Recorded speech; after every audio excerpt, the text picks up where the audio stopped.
manner mode? Yes.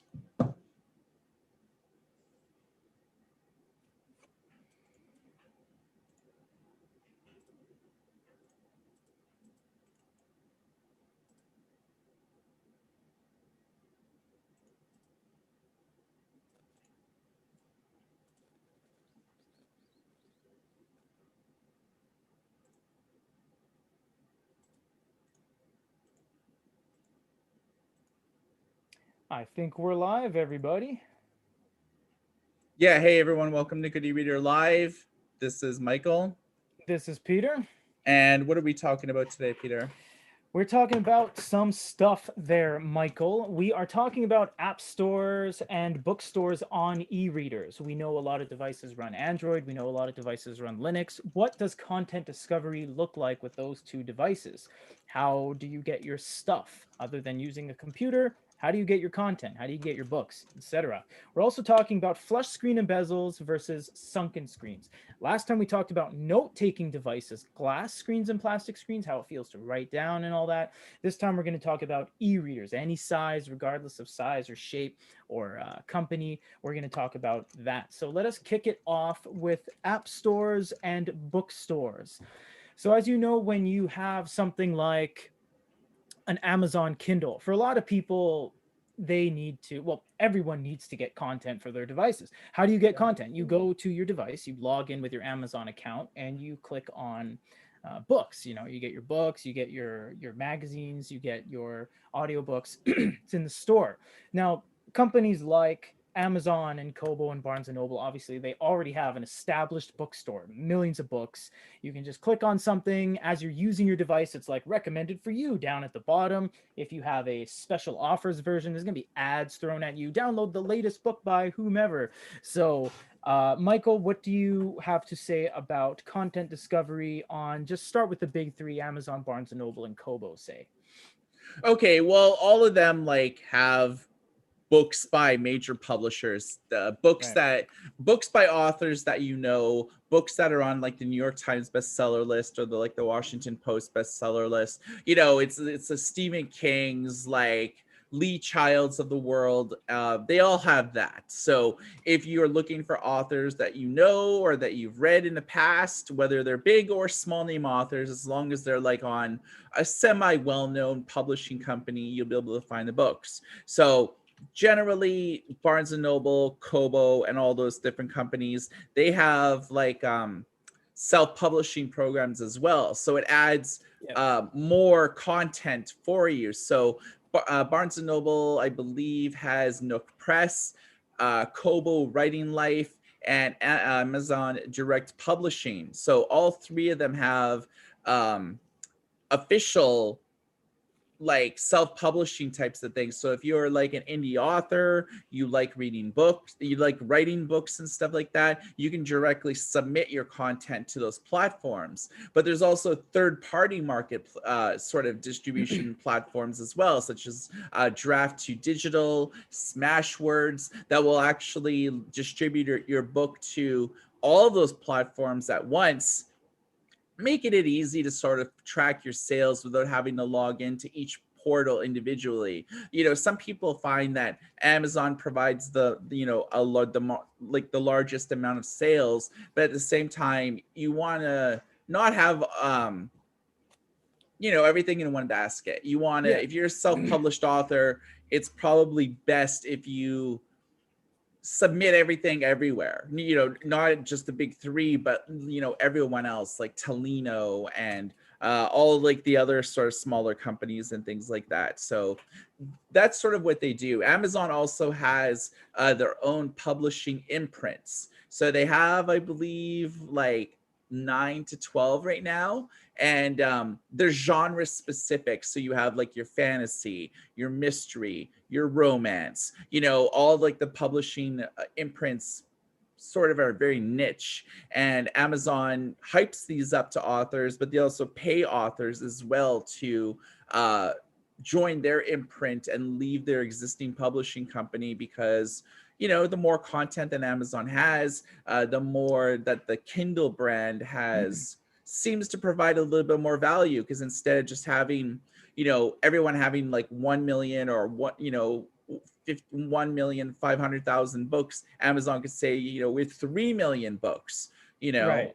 and of course you got to look at the big three value propositions. Not only can you buy books, but you could also, if you're a Prime member, Amazon has Prime Reading, so you could actually do things like pay a monthly subscription cost and have about 500,000 books that you could borrow, not just books but like magazines and things like that too, Right. and audiobooks. So that's value. If you're sort of your Prime member, you can just access that content for free, or you can pay a monthly fee for Kindle Unlimited and get a bunch of stuff. Barnes & Noble doesn't have a subscription program, but Kobo does have an audiobook program for like sort of audiobooks. You can download a few a month. You can download an unlimited amount. It depends on what tier you sign up for. But incidentally, you can't listen to audiobooks on Kobo e-readers because none of them have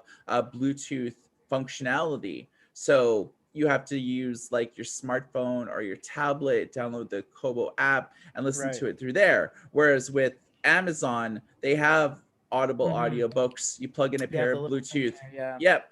Bluetooth headphones, and you could listen to audiobooks or plug in an external, do like a smart speaker and play it through like Alexa speakers and things like that. And my Alexa just turned on again. So yeah, you can do that. Yeah, that the big three have it kind of down. They have their own ecosystems. Well, I mean, big three, Barnes and Noble. That's another topic of discussion and for another day. But the former big three, the competitors, they have everything down. Barnes and Noble and Amazon have brick and mortar stores. Kobo has Rakuten in Japan, and they have Indigo and Chapters, and they sell books other places. So a lot of the content discovery is no problem with that. But there's the great deal of people, especially in Europe, that use Pocketbook, and people that use, say, Supernote, and people that use Onyx. And when it comes to book discovery on anything that isn't the big three, you see a lot of holes. For example, if we use a pocketbook in North America, we crack it open, we go to the store. A lot of it's multi-language stuff, free public domain stuff. You use a Supernote, there's not even a store. There's no store at all. Then you use an Onyx and you open up their book store, and it's nothing but, say, Chinese books, and then a couple, like Charles Dickens' free domain book that was written back when the dinosaurs roamed the earth. So there's really, outside of the big three, the availability of content, aside from you downloading elsewhere and sideloading content into your device, there's not a lot of ways to get things on the device itself. In North America, for sure. In other That's right. countries, that maybe it's on a case by case basis. If you live in Right. Germany, Belgium, any of the surrounding areas where predominantly German is spoken, even like the Netherlands and things like that, Yeah. you can buy like a Tolino and not just tap into one bookstore, but there's like 4 different bookstores. That's You right. can choose who you want to do business with. So like Thalia, for example, if you can do business with them, they have like 3 or 4 different library systems you can tap into. So, but they're all like in German. Bokeen, for example, they have a very deep and rich store, but it's all just exclusively French titles. There Yeah, is some that's English right. there, but there's a lot of best-selling stuff there. If you look at a company that's entered other markets, not just in Europe, but Yeah. Africa and like Asia and things like that. Storytel is a valued Ah, yeah, the proposition. Swedish guys. Yep, they have like an e-reader that didn't really do too well, but you can download the Storytel app on your smartphone or your That's right. tablet, listen to an unlimited amount of audiobooks and ebooks as well. So predominantly, in the Nordic countries, they're very well known for that. Yeah. They've, expanded into the United Arab Emirates, into like other markets. I think they're like in total about 14 different countries right now. And so, God. that's, if you live in that part of the world, or if you speak any of the languages, any of the Nordic languages, and you live in international markets, Storytel doesn't do geolocation. So you could say, I live in Canada, I speak I speak Dutch or I speak Swedish. I can register an account on a Storytel Swedish site, log in with my Swedish account, and just download some ebooks and audiobooks that are just in Right. Swedish. So See, that that's works on a lot of things, but it doesn't work on some things. Remember the hurdle we had with Barnes and Noble, how initially we were able to get stuff in Canada, and then they started trickling that away to the point where we were able to download the content, download the videos and all that on our Nook Color, and we actually couldn't view any of it. We could pay for it, but we couldn't actually view it. It would be like, this content is not available in your country. And I'm like, well, my credit card was. So, but yeah, basically, what Michael's saying is that, yeah, we're talking for ourselves. Of course, we can only reference what we know, and that's the markets we really have a large presence in. North America for the most part.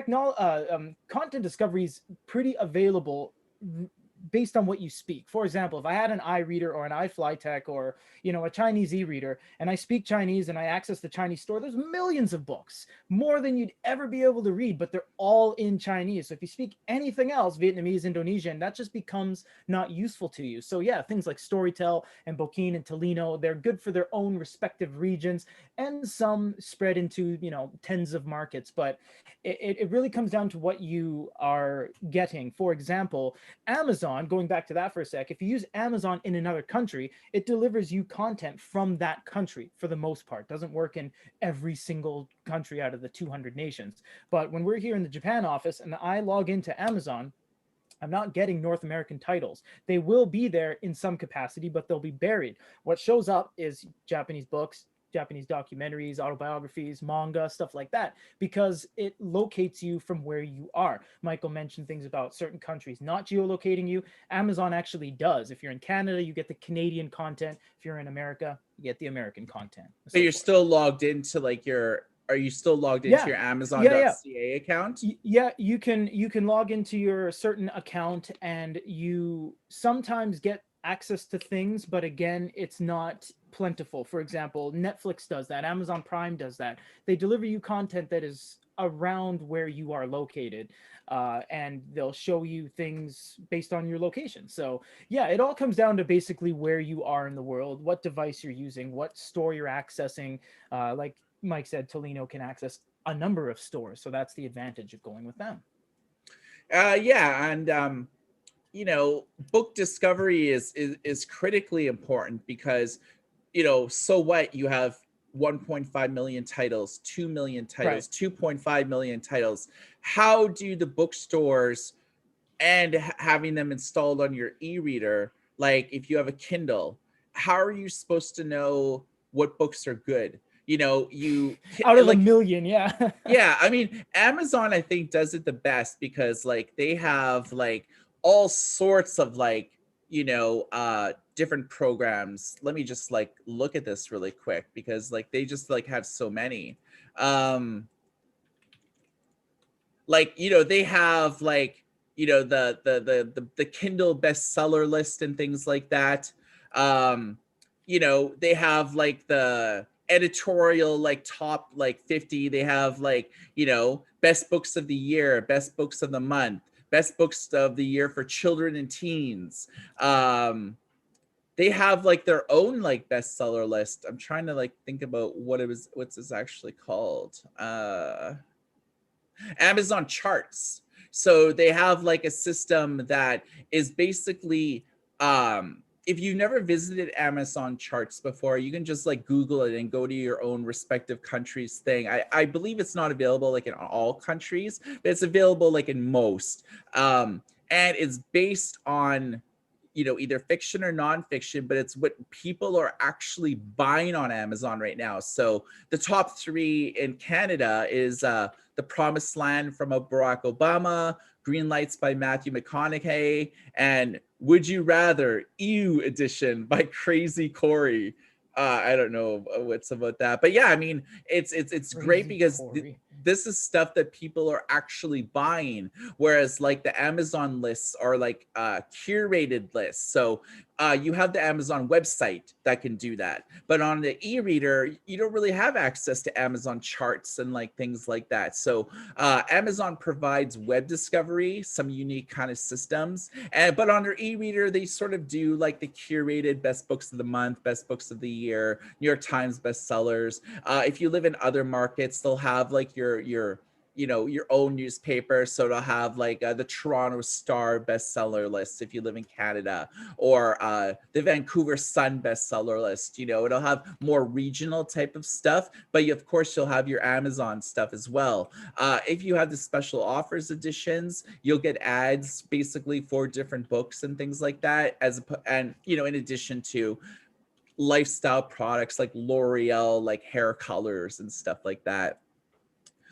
Kobo, they also have a okay ebook discovery system like on their website. They don't really have is it as deep and rich as Amazon. They basically what's on their website is basically on their e-reader. So they'll have like genre by genre, best-selling titles. They'll have like top ebooks and things like that people are, but they don't have like really their own bestseller lists of the year, of the month. You don't have like Kobo top picks, of all time, best books to read before you die. Kobo doesn't really do things like that. And same with Barnes and Noble. They do newsletters. They give away books on like on a weekly basis, sort of like free books. But it's the same thing. It's like they have sort of a weak discovery engine where they just sort of hype up the best new titles that are coming out, and it's generally books that are on the New York Times bestseller list. So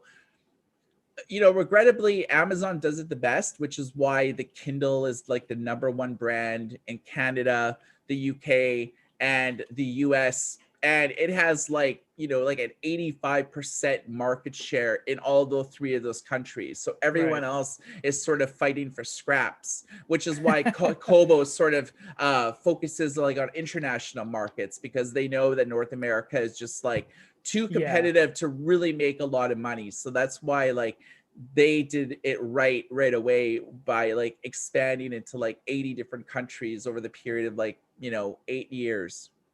Yeah, I mean, you got to go where the fish are biting or something like that. But if there's too many fish biting that you can't compete with the other guy, I don't know the saying, but you're totally right. That's why they teamed up with Rakuten. That's why they teamed up with Deutsche Telekom to a lesser degree. They moved in, and that's why the Tolino version is of the e-readers are identical to Kobo devices, because they're basically just clones of each other. The H2O, the Clara HD, etc.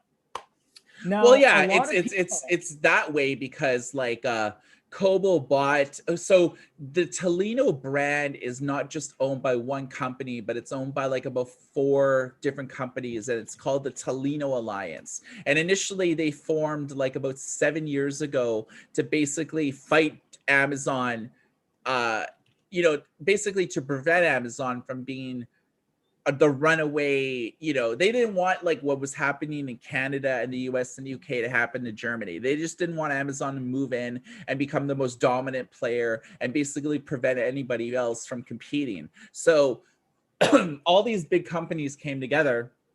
The biggest bookstores, the biggest tech companies, all came together to form the Tolino Alliance in to basically launch a series of e-readers, to do an ebook content distribution system, a payment system, discovery engine, all of that type of stuff. And what had happened is Kobo bought out Deutsche Telekom. So they bought their stake. And what had happened is Deutsche Telekom was basically doing the software for Tolino as well as the hardware. So Kobo now is basically replacing them and doing the Tolino hardware and the software. So Tolino, incidentally, is using Android as an operating system, but you would never know it because it's heavily skinned. It doesn't look like it's Android. It's the same with the Barnes & Noble Nook e-readers, like the e-ink e-readers. They're running Android as an OS, but you would never know it because it's so heavily skinned that you don't know. So what had happened when Kobo bought out Deutsche Telekom's controlling interest in the Tolino, they said, okay, we're going to not sell Kobo e-readers in Germany because there's no point us competing directly against like Tolino anymore because we're heavily invested in Tolino. So Kobo pulled out of Germany in order for there to be less people in the market, so Tolino could have more market share. So that's just a little history lesson on Tolino. That's great. Yeah, so if you guys are wondering why the devices look exactly the same and why they have all the branding in the same places, the retail boxes are the same. That's why, because they are basically exact same exact same thing. We also have another thing other than e-readers. E-readers have used to just be books, books, books. Now we have tablets with e-ink screens, octa-core processors, quad-core processors, deca-core processors. Where are you getting your apps? There's a numerous amount of devices like Onyx and Boyu and Hisense that have 40 plus units, 50 plus different makes and models amongst those guys alone, to a lesser extent, Supernote. A lot of these guys don't have any way to get apps. Some allow you to do backdoor entries to Google Play by authorizing your device to make it certified. You got to shut off your device for 6 hours, start the certificate thing that makes your device Google certified. Some devices don't even have Google Play, and they have an app store that has like 45 apps in it, and all of them are just like Chinese versions or like, Polish versions of all these apps that you want to use, but you can't. So there's a lot of devices now, more than ever in the past 2, 3 years, that are running Android. For example, Onyx, Boyu, and Hisense, like we said, you can't actually get apps on those very simply. Some allow you to get Google Play, some you have to wait for updates. That's why we ourselves have made a kind of a marketplace called the Goody Reader App Store. We always kind of pitch that to people because there's a lot of devices out there like Hisense that has virtually no store, no Google Play, and the only way to get apps is to just comb Google, and you don't know if you're going to get malware viruses because you don't know if the APK file is real or not, or you can use secondary marketplaces like ourselves. So that's the evolution that we've seen over the years, is that e-readers are no longer just single purpose devices. Now we have SIM cards, we have dual stereo speakers, we have two microphones on some devices now. So a lot is to be said about app store discovery as much as there is books. Yeah, I mean, there's, regrettably, most of the Android e-readers that are like available in the market are all from China. Um, Yes. and a lot of them that we talk about, like the Boyus, the Onyx, the Hisense, the Supernotes of the world, early on, they all initially got their start in China, marketing to Right. Chinese audience. And at key points during their company history, they sort of decided, hey, there's a lot of money to be made selling this internationally. Let's write English firmware. Let's open up like all the languages that Android supports, because Right. it's a lot. And so we might as well hit every market that we could, change the keyboard language, change the UI language, the clock, everything. So you can kind of turn it into like a German device or an Yeah. Anything you want. Arabic device, anything that French, anything that you want, you can sort of do. But one of the key things that they sort of didn't really focus on is that Google has basically blacklisted China. So they could run sort of like the free version of Android, but they can't really run Google services on there, which is why none of them have Google Play on it by default. Now, No. Likebook and Onyx get around that by having the Google Play sort of stuff in their own app store, have Right. like remote authentication systems, which we actually posted tutorials on how to do, which just basically registers the serial number of your device, registers it with Google, sort of tricks Google into thinking that this is an authorized device. And you have to normally wait about 15 minutes for the certification 6 hours. process. Yeah, multiple Yeah, hours. it's actually, yeah, multiple hours actually. Yeah. So a lot of these brands sort of get around the Google embargo with doing sort of workarounds. I think it's just Boyu and Onyx at this point that sort of do Those are that. the only two that have that kind of requirement. There's actually settings that say enable Google Play that allow you to do that. But there's a couple guys also like Supernote, for example. Supernote the latest devices is actually running Android, but you can't do it in the traditional way where you can sideload in APK files at all. It doesn't work like that. It's called Chauvet or Chavot. It's a French pronunciation. I'm sorry, I'm not pronouncing it right. For example, Supernote says that the Kindle app will soon become available. Now, you got to wait for them, and you got to wait for that app out of, tens and hundreds of millions of applications that are available in the Google Marketplace. You have to wait for that one app for them to decide that it will be on your device via an update.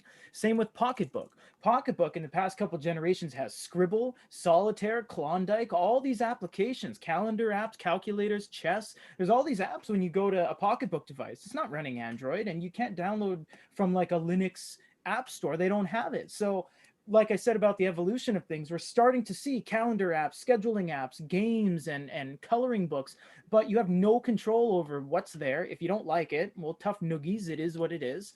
And yeah, it seems to be that everyone knows that people like apps, so they put apps on their stuff. Pocketbook is an e-reader company only, and they have apps, coloring apps on the new Pocketbook Color, but you can't really do anything outside of that. You can't download from their market. They don't have one, and you can't sideload anything. So Yeah, it's I just mean, interesting the way it's transpired. like a lot of the companies like Amazon, Kobo, they all run Linux as well. So when Yeah, they introduce new features, it's a big thing. Like when Amazon introduced Goodreads or X-Ray on the Kindle, those were big right. things because they're systems that take a long time to develop to provide a seamless and robust experience while preserving battery life. So Linux e-readers are really well known for uh, e-ink optimization to give you the longest battery life possible. So if you buy like a pocketbook, if you buy a Kobo, you can get like literally 4, 5, 6 weeks before you have to recharge it. With an Android e-reader that's running apps, you have background processes, you So have much stuff. open windows, you have Yeah. all the Android notifications, the front light always on. Those are the types of things that you're lucky if you get a few weeks out of it if you're using And apps on a daily if you basis. notice on those Android e-readers that you're mentioning, they have the typical Android layout. It says circle, back, and the multi-window. If you're using it day in day out, you click that multi-window button, you're gonna be like, oh, I didn't close any of that. All that stuff you've ever opened and just pressed back. You opened a book, you opened a PDF, you opened your settings. All that's still open. It's all running in the background. So it's just every single thing, and it's pinging. When you open maps, it's constantly pinging. When you open your browser, it's constantly updating things. It's always open. When you have an e-reader like a Kindle, when you back out of something, you kill it. It goes away, and you're just using the one thing that you're using. So that's a huge difference in and of itself. That could be a whole another weeks of discussion in next week's show. Android e-readers versus non-Android e-readers. That could just be something right there in and of itself. But yeah, Mike's right. I mean, there's tons of stuff on a traditional Android device that even when you get it, there's so many pre-installed things, tens if not 20s of apps that are on the device from the get-go. And if you do have any sort of Google enabled device, then you have all these Google services, Google Framework, Google Play Store, Google Play Store Framework. It's like, yeah, it's so bogged down with stuff that e-readers in the Android side of things don't last as long as the non-Android ones. Yeah, but I mean, you got to look at the freedom and flexibility to turn That's just like a another thing. standard e-reader into a Yeah, multi-purpose tablet experience. I know a lot of people that have an Android phone, have an iPhone, and they yeah, want to run the same apps, like Snapchat or TikTok. They right. want to be able to get that same experience as they have on their smartphone on their e-ink device, and they're willing to pay for it. So, Right. they'll get something with an octa-core processor, Snapdragon, 4 gigs of Yeah, RAM, and expect it to, easy. to get their smartphone experience on a larger tablet. And you do have the content, but you got to look at e-ink just not having the frame rate to really sort of That's match right. the, your an iPhone or your Android, your Google Pixel device or something like that. You just don't Yeah, have the frame rate to be able to do that. Now some companies get around that. Onyx has introduced 4 or 5 different modes at being able to degrade images to boost up performance, so you can actually, seamlessly surf the web, seamlessly browse an app store and stuff like that. Other companies use what's known as A2 mode, which basically is like a bridge between the normal mode where everything's like ultra Right. high resolution, to degrade performance a bit, to degrade image quality a Yeah. bit, to increase performance. So you're browsing the web a little bit more seamless, opening Yeah. apps and dealing with animated page turns of ebook reading apps a little bit more seamless. So they can get around it, but it's still not. You still won't get like a smartphone experience on a multi-purpose tablet, no matter how much money you spend, just because It's of the true. limitations of e-ink, like the frame rate that you'll get. And that Yeah. really, It. in Yeah. that's why like a lot of companies don't bundle apps on Android e-readers, because they know that it detracts from their core value. So a lot of the companies we've been talking about, like the Supernote, Boyu, Hisense, all these types of things. Hisense makes phones, so it's That's right. basically Yeah. made to access WhatsApp, voice communications, text Simple messages. things. Yeah, simple things. It's not meant to like be an app store daily Split driver. screen with YouTube. My Facebook app open at the same time, and me going pew pew on Asphalt 5 for the Google Play, which is a 2 gig download. No, it's not meant for that. But there is something to be said about having the ability to do that. The Android experience allows you to download Chrome, for example. If I needed to go online and read my favorite website, Goody Reader, I could. If I do that on Amazon, it's just not as good. It's not good to go on web browsers, and all these devices have experimental web browsers, beta web browsers. Why is it still beta after 13 years? What kinks do you have to work out? But with Android, you don't have to use everything. You don't have to use all the bells and whistles. You can just put a browser, maybe your Facebook feed, maybe your email, and you have the ability to do that on those devices. Other devices, you don't. So it's nice to have the option, is what we're saying. You don't have to Yeah. use all One of the the tricks. problems of like the Amazon web browser and the Kobo and the Nook and all those sort, Nook doesn't even have it anymore. But let's talk about Amazon That's and, right. and Kobo. They Yeah. use like a WebKit browser. And so what the reason why it's not that great is because the modern web uses image compressions for images called WebP. And those aren't really displayed in the WebKit browsers that Amazon and Kobo use, because they sort of, it's older tech and they haven't really touched their web browsing systems for like 5 or 6 years. So when you visit a site, you're getting the high resolution photo. You're not getting the compressed, optimized photo that's WebP. It's the same with like if you have like an iMac, or if you have something that's running, say, Big Sur, like the Apple Silicon type stuff, or even like Right. you have like a 3-year-old MacBook Air. When you visit websites, Apple hasn't really pushed out optimizations for WebP yet. So you'll be serving the high quality 3000 by 10,000, PNG file, which will add like an extra 12 Huge. seconds to your web time, because they haven't really incorporated WebP. And that's the same with the most devices that have default web browsers, like ePocketbook, for example. So having an Android device and either side loading like Firefox or Chrome, or if they have an app store built into it where you can do that, will make your web browsing experience more seamless, because you'll be delivered image optimized files. So websites will load faster. The images will load faster. So it's the difference between a web page taking 15 to 20 seconds to load, or like 4 seconds to load on an Android e-reader that could install apps. So there are like these little pros and cons if you like to like browse the web and do these little things. Just looking at web browsing, there's a big difference between using a stock WebKit browser and sideloading Chrome and Firefox. A lot of good points, and it's all true. We don't lie to you guys. And it is time for our next segment, which is flush screen and bezels versus exposed screen and bezels, which we have a lot to say on that. But it's contest time. I hope I wrote that right. No, I'm just being cute. So we have USB-C smart reader. This supports OTG. I won't be too technical here. Basically, what this means is if you have a device, an e-reader as well, with a USB-C port on the bottom, like a phone even, and you don't have an SD card slot, you want to transfer stuff in, you don't really have a computer in the way to facilitate this. This little thing actually does that. You plug it in and you have an SD card slot, a micro USB slot, and you have a full size USB slot as well. They're really cool and we sell them on our store, but it's made out of completely aluminum and it's really nice. And again, it supports OTG, which means you can get your device, plug it in like that, and then you can plug in SD cards in here and transfer stuff there without the need of a computer in the way. You can kind Yeah. of browse the contents. OTG basically is so like there's no drivers to install. You don't That's need to right. It's just download an plug and app for it play. to work. Yeah, it's like plug and play. Like Yeah. it's put it in your mouse and your computer.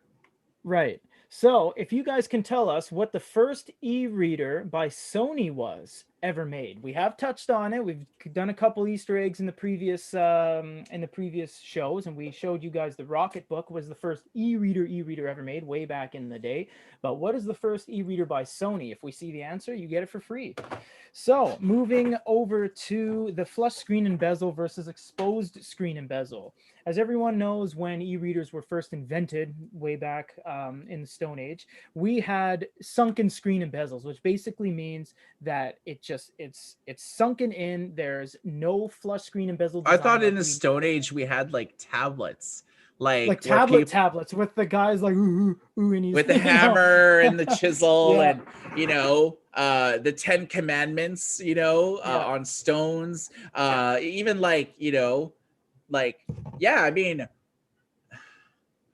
the written word's been around a lot longer than like we think, even like when language Did wasn't it even start on the invented. Kindle?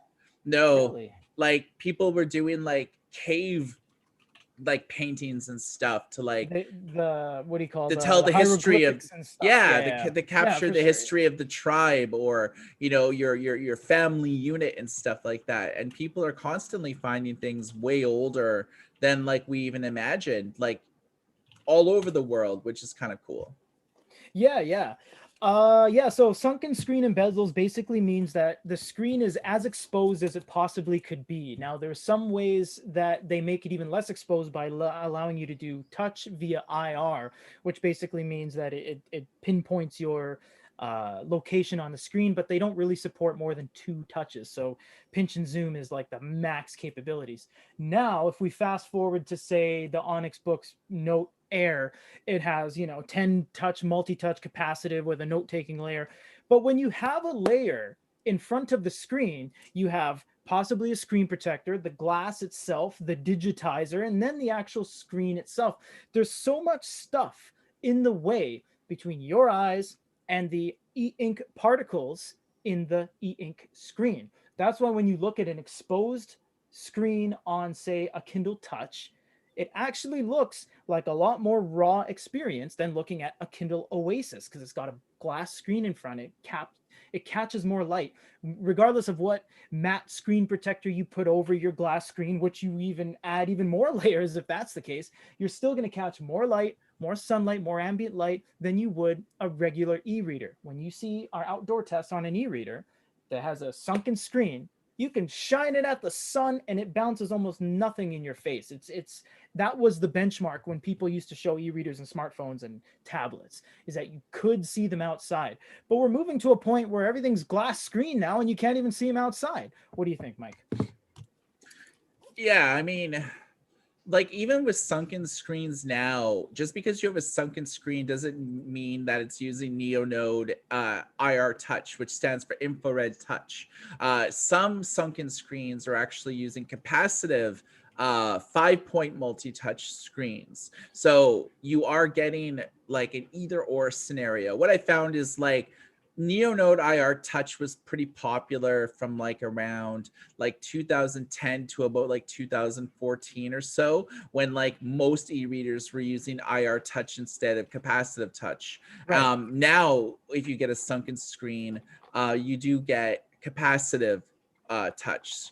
And I find that like an e-reader, so not talking about digital note taking Yeah, devices, yeah. e-notes or anything like Android that. enabled stuff. Yeah, Yeah, yeah. I'm talking about just like e-readers that Onyx Book, Poke 3, Poke 3 Color, any of the Kindles, any of the Kobos, any of the Nooks, any of the pocketbooks, um, some of them have glass-based discrete screens, and some of them have like sunken bezels. I found that like with the more premium e-readers, you have glass-based screens. So the Kindle Oasis, for example, glass-based screens. Yeah, Whereas their cheaper models technically have like don't have glass-based screens because like that's right. glass adds to the cost. And if you want to offer like a cheap entry-level device that's like $99 or less, you need to skimp out on as many things as you can. Reduced internal storage, weaker battery, like not a super high resolution e-ink panel. They're using like e-ink Carta instead of e-ink Carta HD, to provide 300 ppi. They'll do like 167 ppi. Yeah, But I've noticed that um sunken screens, I used to not think that they were the best, because most of them were using IR 2-point touch. So if you wanted to like pinch and zoom and stuff like that, sometimes it wouldn't even work. um and when flush screen and bezels started appearing, I'm like, hey, flush screen and bezel, this is new. This isn't like sunken screen and bezels anymore. And then slowly everything started being glass screens. And you're right, it reflects glare from not only the sun and outdoors, but from like overhead lights, like halogen lights, or if you have like, you know a chandelier above you, or like overhead lighting above you. Like for me, I don't have like a big overhead light like above me. I yeah. have like a series of lamps and like external like little spotlights everywhere. So I don't, doing indoors is fine. But yeah, using outdoors, you do get the glare from like the sun on a glass based e-reader. So for that, I like the sunken screens, but good luck finding like a good quality e-reader with a sunken screen anymore. They're all sort of flush screen and bezels. That's entirely the thing, and the fact that you get the glare on your e-reader re- defeats the purpose of an e-reader. It's supposed to simulate paper, not simulate paper with a panel of glass in front of it. That's not why you'd buy it. You don't buy and go, oh, I can't see it. No, you buy and you go, wow, this doesn't hurt my eyes. This is very seamless. It's very easy. But there is something to be said about structural rigidity as well. When you have note-taking devices, for example, basically all of 2019 and 2020 were dominated by glass screens. That's because every time people are poking away at their screens, they're denting the screens and making marks, like on the early Maxes, on the Mimas, stuff like that. When you write with a note-taking layer or push too hard, even with your finger or your nail, you damage the screen, and you actually do. Now when you damage the screen, there's no coming back. It's a dent on the screen. You can't fix it. Glass is impervious to that, but you get a less pleasurable writing experience. However, when you drop a plastic screen e-reader, it's going to go boing boing boing boing, because plastic, it just absorbs the shock. It's not going to break. Plastic will never crack, almost never crack. Glass, you drop it the wrong way, you start to get that break. Whether your capacitive layer still works or not, that remains to be seen as to how bad the drop was. But when you drop a glass based display, you could actually break it. There's also something about the device feeling just more premium when you have glass. You buy the Oasis max storage with LTE. It's basically like $430 Canadian at that point, but it's glass and it's aluminum. It's so beautiful. It's wrapped together. So plastic has moved away from being premium, and now it's glass is premium, and it just feels like more of a premium ingredient to your device when you're buying it. So it's also a marketing thing. Yeah, I mean, if you're spending $300+ and buying a flagship e-reader like an Oasis or a Kobo Yeah. Forma, like they're sparing no expense with offering you memory choices, either usually like around like 8 to 16 or sometimes 32. They most just offer two different variants, but different companies have different memory configurations. You can order them in different colors, like a black or like a white body, or something like that. So yeah, I mean, spare no expense when you're selling a $300 plus e-reader with different configurations, because you want to give people a premium experience. But at the same time, if people don't have that money to spend, and they only have like, 50, maybe $100 at most, there are options for that sort of stuff, but you're not going to get that premium e-reading experience. Like the Kindle Voyage, solid e-reader, capacitive page turn buttons. I I mean, liked it. one of the best e-readers ever made, and it's like still like going strong today. When Amazon puts it on, finds a supply of them, they sell out instantly, because like there's such a reliable and premium e-reader for the price, and it just does innovative things that nothing else could really do. Who else is doing capacitive page turn buttons? It's either manual page turn buttons The and or it has haptic feedback as well, which means every time you press it, the little vibration module inside your device goes "Woo," and it spins and it gives you that feel. And that's like when you tap your screen on your smartphone and you have haptic feedback. That's basically vibration. So yeah, the Voyage had these little buttons on the side and went like boom, boom, it didn't feel like you're flipping a page, but it was more interactive than anything else before it, at least. word. Yeah.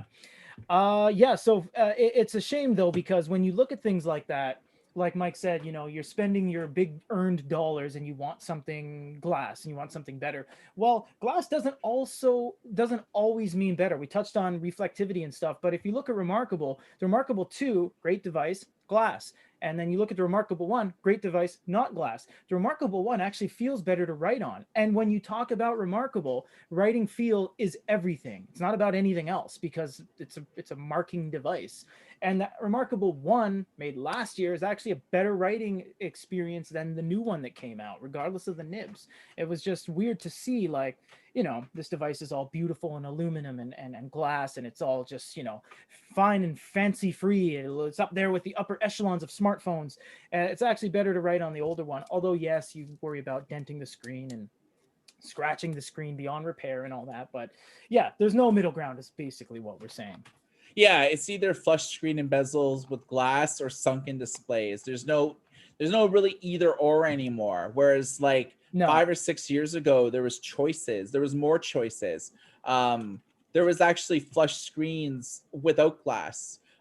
There's a lot of different like things that Sony does that. Yeah, so Sony DPT does that. It's a flush screen and bezel design, but there's no glass layer. That's right. yeah, so there's Mm-hmm. companies that do either or. And generally when we're talking about these devices, we're talking about e-ink, because they're the only really ones doing e-paper these days. We recognize that clear ink is like doing things that may come out at some point.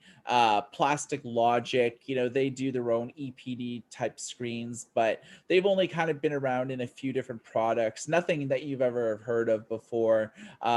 They do sometimes like watches and like smart accessories like bands and stuff like that, e-paper like bracelets and stuff like that, lifestyle items, not exactly e-readers. So yeah, I mean, 10 years ago there was a lot of competition in the e-reading space, so it sort of forced innovation when Bridgestone was making stuff, Liquid Vista, Miracell. Bridgestone. I always love that one. They make Yeah, tires, man. Come on.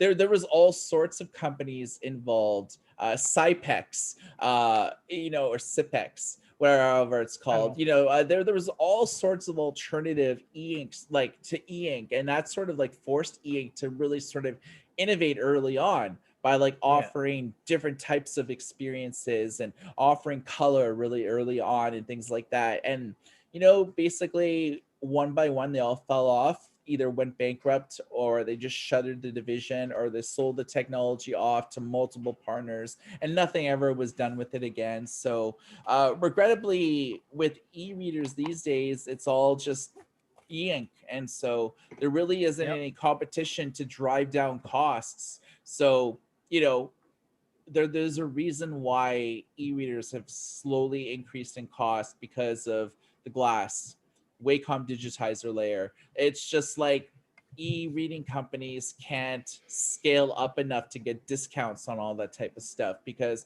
who's buying 10 million units of like anything maybe but a Kindle? And even that, I would say Amazon doesn't sell 5 million to 10 million of any Kindle.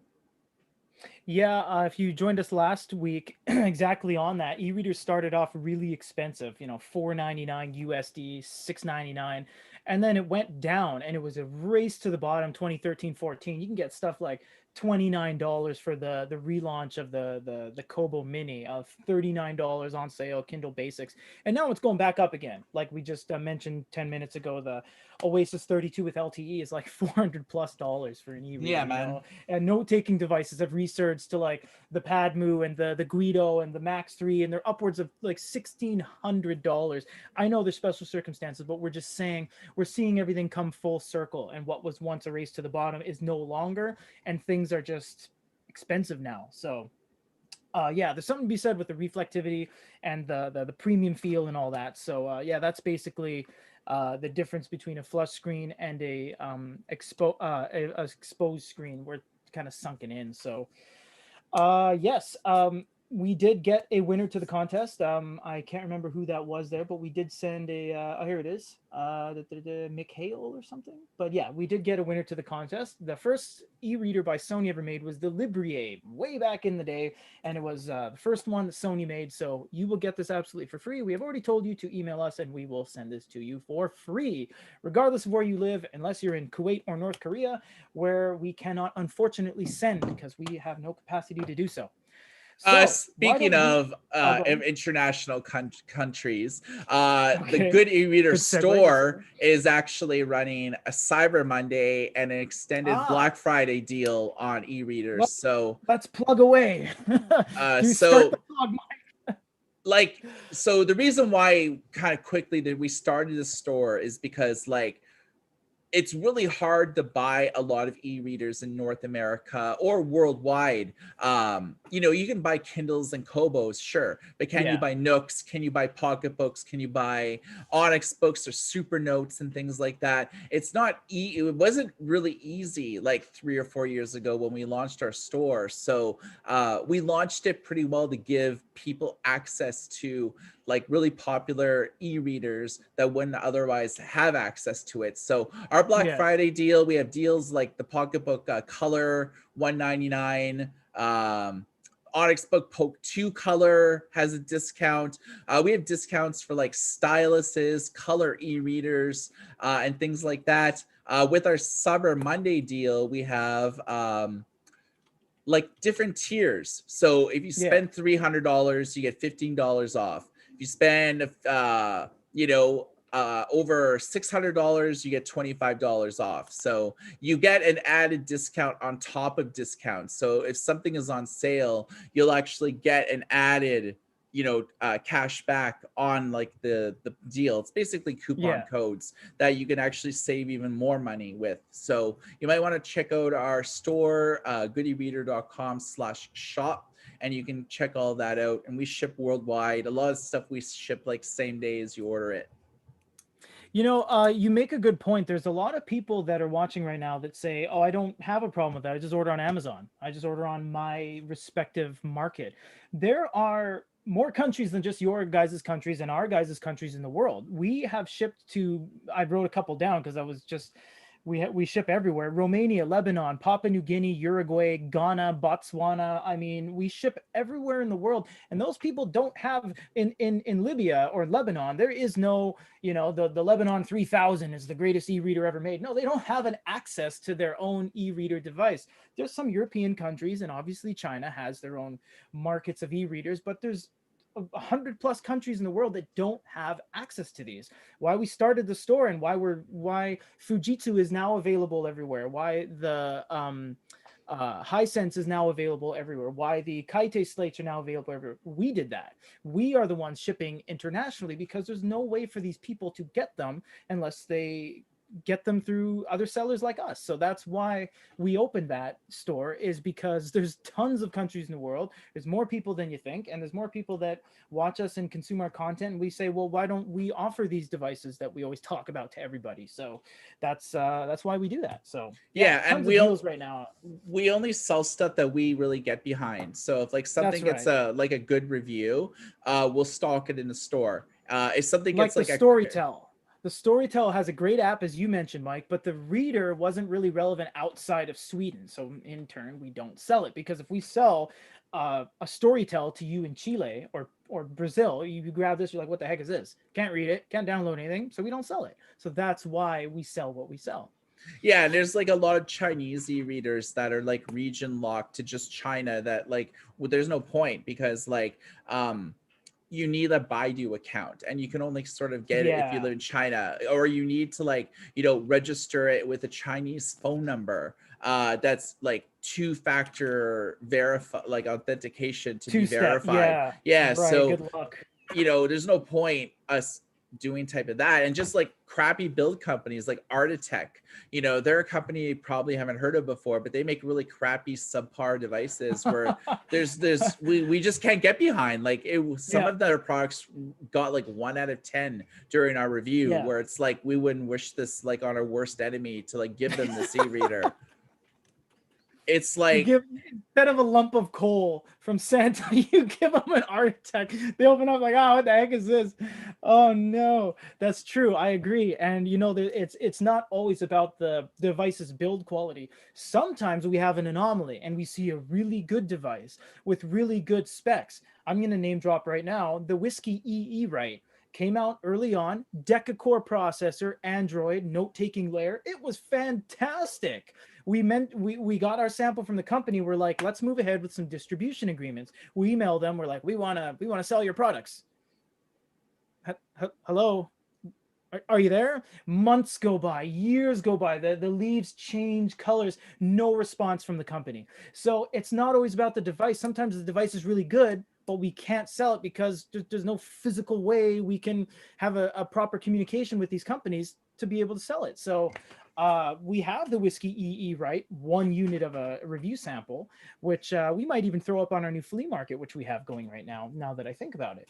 But yeah, yeah, I you know, mean it's some companies just don't want to play ball. a crappy leadership team uh plays a big That, yep. role in it as well. Like, and a lot of the times like the Whiskey E note, the light phone 2, the mobile scribe, a lot of these are just like crowd-funded devices. Even a lot of dash sunk things like the not an e-reader type of thing, there's a lot of e-ink devices that are Tons. crowd-funded that don't really even get fully developed and shipped out to the backers, or if they do, it's like a very limited quantity, and then everyone else is just like left hanging. So dealing with these companies is just like they don't know what they're doing. They just have no idea. So it's like a lot of this type of stuff is like behind the scenes type stuff. And actually, one of the benefits of us running our own store is that we're really privy to leadership and the Mhm. executive team and how they go about designing and manufacturing, what goes into creating an e-reader,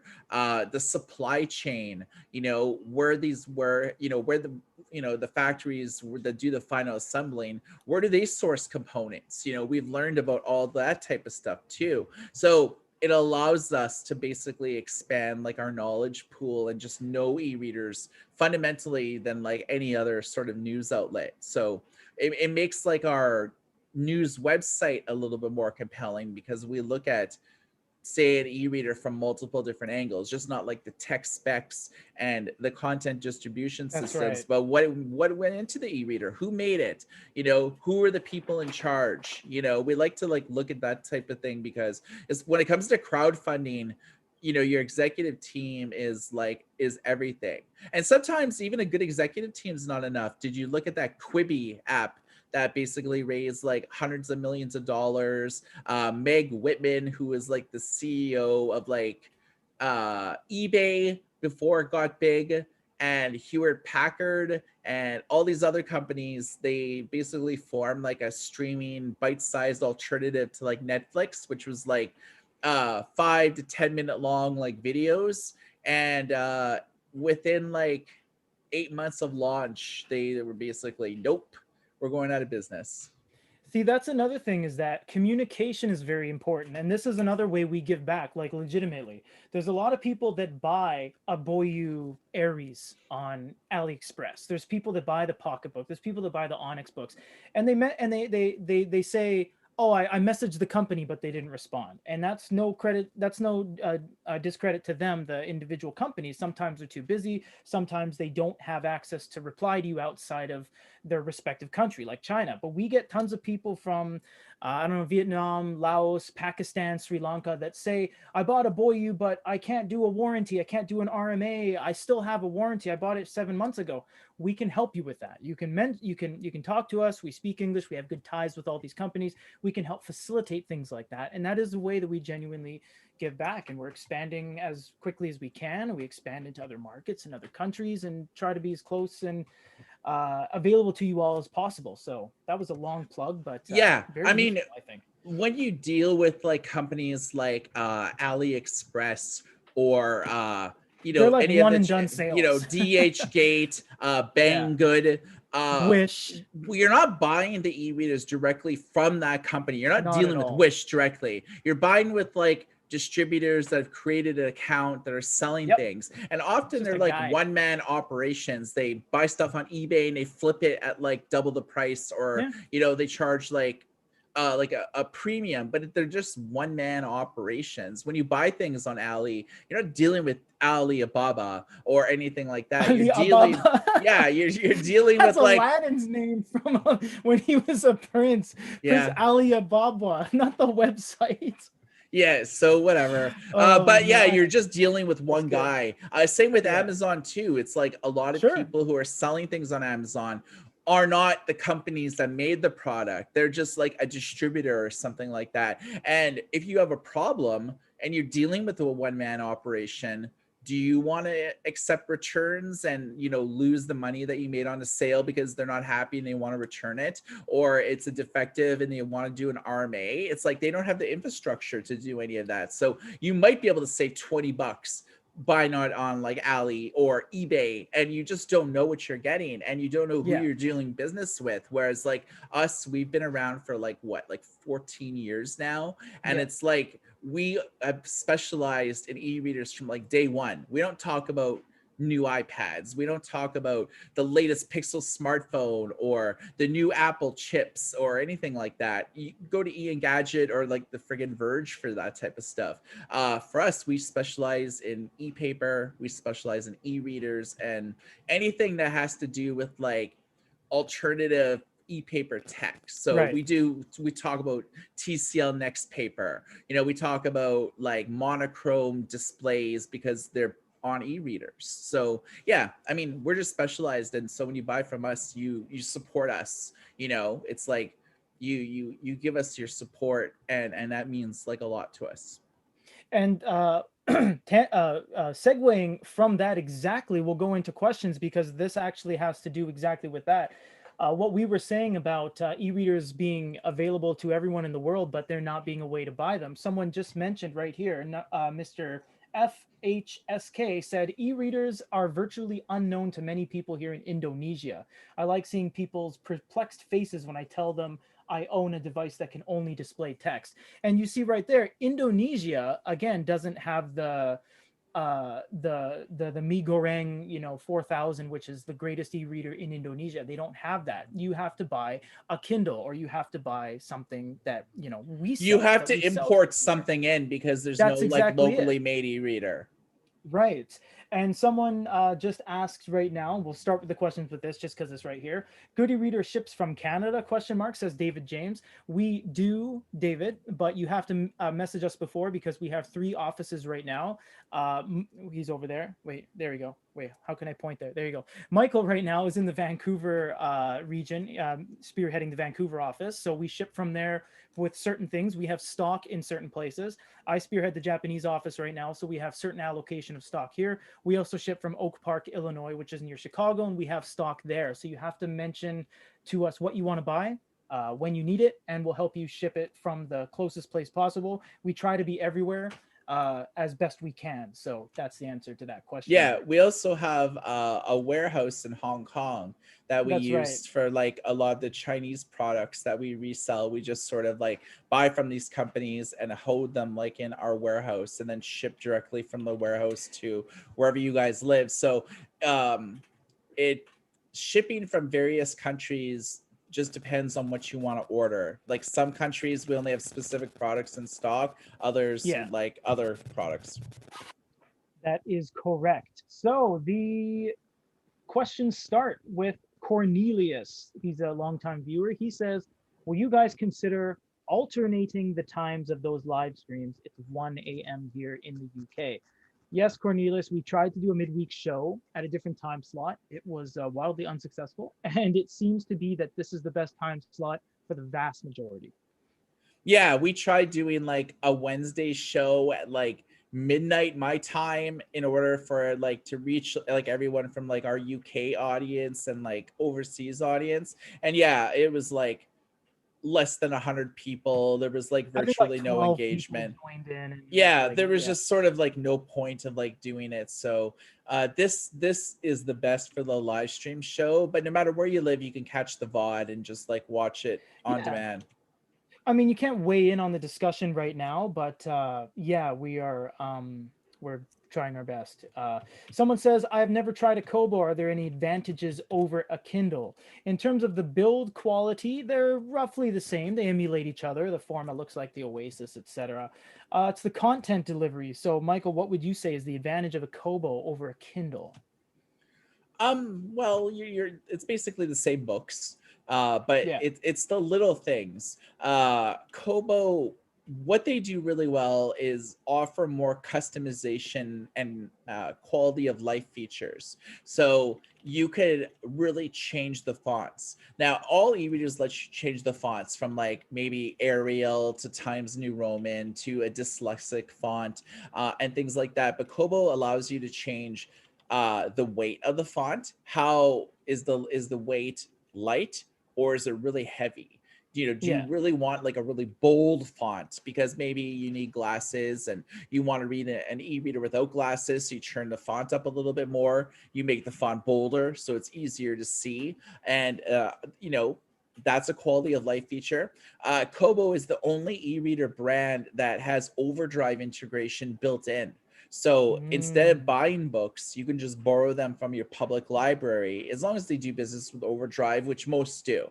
And this is available in like Canada, the US, Ireland, Scotland, the UK, all over Europe, and a lot of countries in Asia to like do business with Overdrive. Chances are, if your local library has an ebook collection, they're doing business with Overdrive. So it's as easy as getting like a digital library code from the library, and these days they just like offer an online service to do that, and you can browse the collection of titles on your library's website.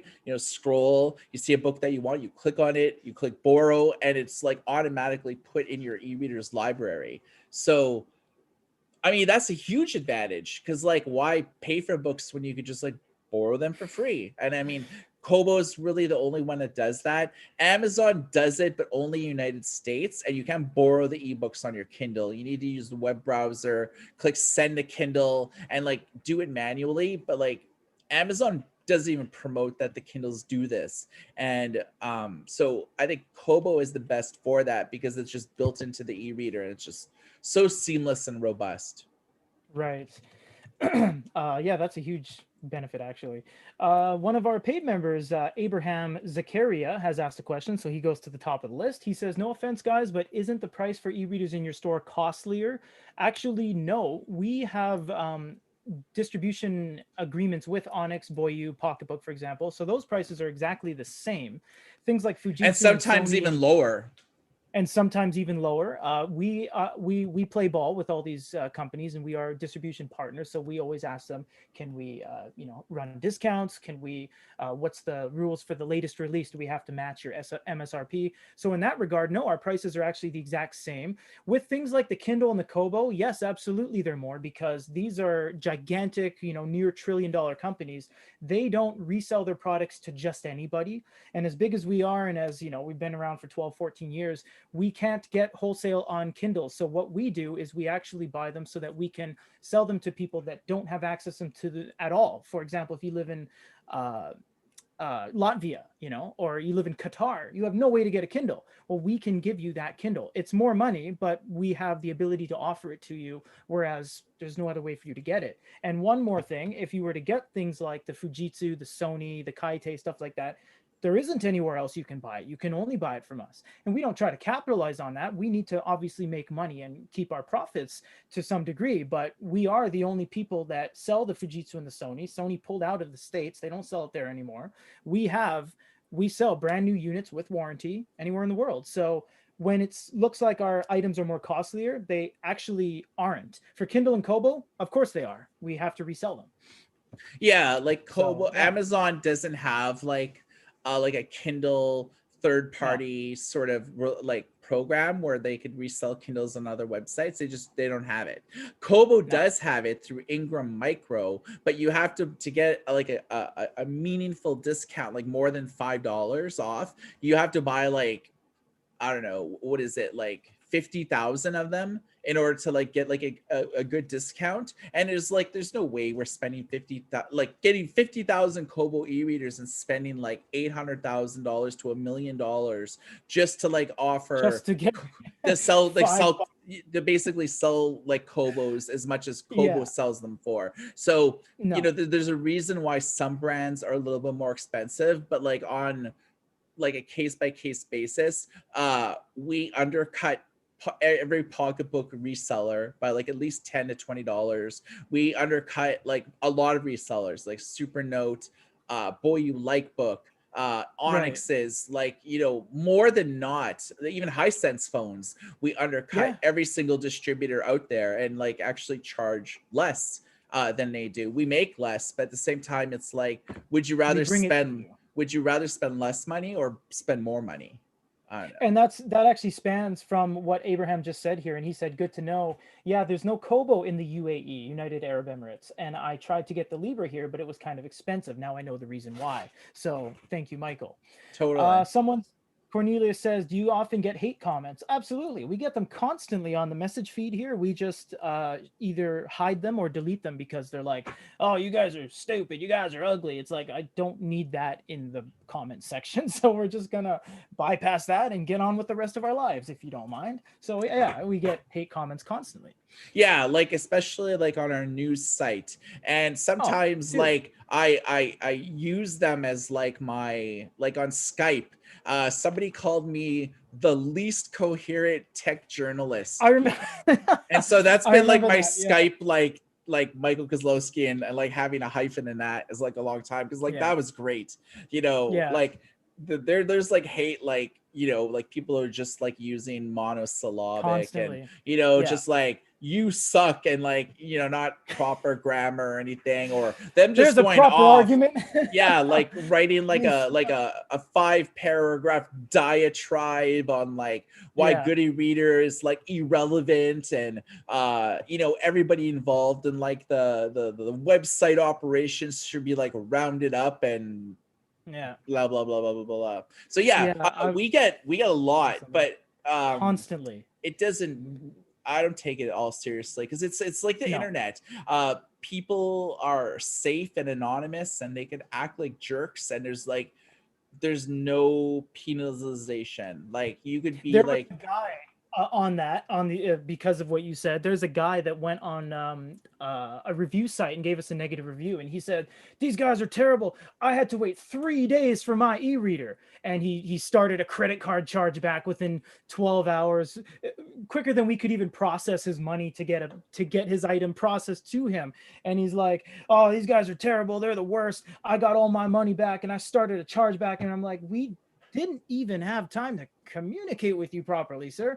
And there's always going to be people like that. There's people that said, oh, Peter doesn't know anything about reviewing anything. And although they may have their opinion, I'd like to know I know a little bit, having made 3,000 videos on the YouTube channel. I think I know a little bit about reviewing, but it's like what Mike says. It's the guy in the back that says, you suck, with absolutely nothing else to back it up. Mike writes a piece on something, and he's like, and someone's just like, nope. And it's just like, oh, you can elaborate on that, or that's all we're going to see from you. So no, we get hate constantly, as big as we are, as widespread as we are, and when our news gets picked up, dude, constantly.